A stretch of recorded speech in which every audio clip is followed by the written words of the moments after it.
മുടപ്പല്ലൂർ ശ്രീ അഴിക്കുളങ്ങര ഭഗവതി ക്ഷേത്രത്തിലെ വേല ഉത്സവത്തിന് മുന്നോടിയായി കാൽനാട്ടൽ കർമ്മം നടത്തി. മെയ് 22-നാണ് പ്രശസ്തമായ വേല മഹോത്സവം. 7 ഗജവീരന്മാർക്ക് നിൽക്കാവുന്ന ബഹുനില ആനപ്പന്തലിലാണ് കാൽനാട്ടിയത്. ബ്രഹ്മശ്രീ ഗോവിന്ദൻ ഇമ്രാന്തിരിയുടെ കാർമ്മികത്വത്തിൽ നടന്ന വിശേഷാൽ പൂജകൾക്ക് ശേഷമാണ് കാൽനാട്ടലിന് തുടക്കമായത്.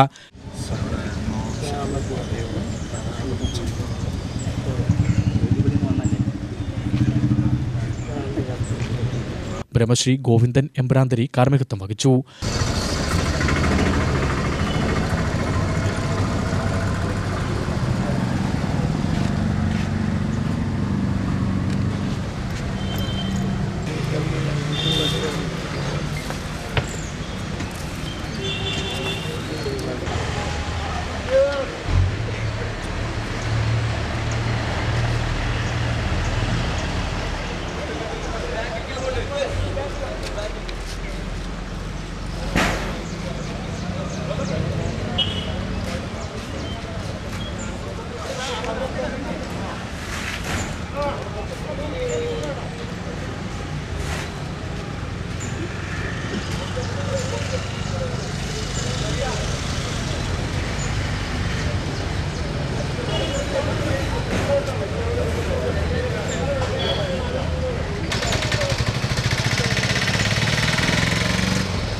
ചടങ്ങിൽ ഉത്സവ committee president R Madhavan, secretary A Babu, chief coordinator K Ramesh Kumar, Devaswom chairman N Ramesh എന്നിവരും മറ്റു ഭാരവാഹികളും പങ്കെടുത്തു.